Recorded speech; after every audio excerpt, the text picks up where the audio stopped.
ఇక్కడ కనిపిస్తున్న ప్రదేశం అంతర్వేది. ఒకవైపు సముద్రం, మరోవైపు గోదావరి, మధ్యలో ఒక అద్భుతమైన నవ నారసింహ క్షేత్రమే అంతర్వేది శ్రీ లక్ష్మీనరసింహ స్వామివారి ఆలయం. బ్రహ్మదేవుడు శివుని పాప ప్రక్షాళన కోసం యాగం చేసిన ప్రదేశం కాబట్టి దీనికి అంతర్వేది అనే పేరు వచ్చిందట. రక్తవలచుడు అనే రాక్షసుని వశిష్ఠ మహర్షి కోరిక మేరకు శ్రీ మహావిష్ణువు లక్ష్మీ సమేతుడై నరహరి రూపంలో రాక్షసుని సంహరించిన తర్వాత ఇక్కడ లక్ష్మీ నరసింహ స్వామివారిగా ఎలిచారట. ఈ ఆలయం ప్రక్కనే రక్తకులియా నదిలో శ్రీ మహావిష్ణువు చక్రాయుధం శుభ్రం చేయడం వల్ల ఈ నదిలో నీరు నేటికి కూడా ఎర్రగానే ఉంటుందట. తర్వాత కాలంలో శ్రీ కొప్నథ్ కృష్ణ గారు ఒక అద్భుతమైన వాస్తు శిల్పకళతో ఒక చక్కటి ఆలయాన్ని నిర్మించారట.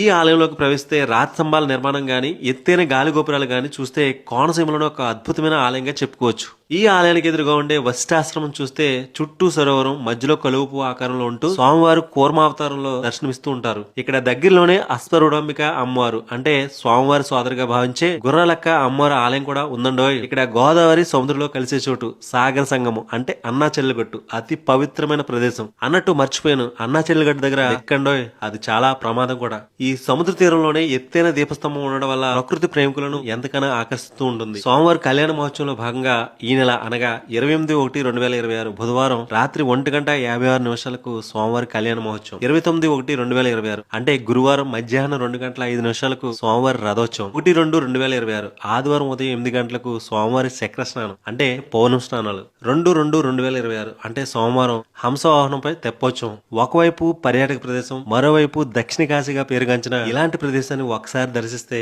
జీవితంలో మళ్ళీ మళ్ళీ రావాలనిపించే అతి పవిత్రమైన పుణ్యక్షేత్రం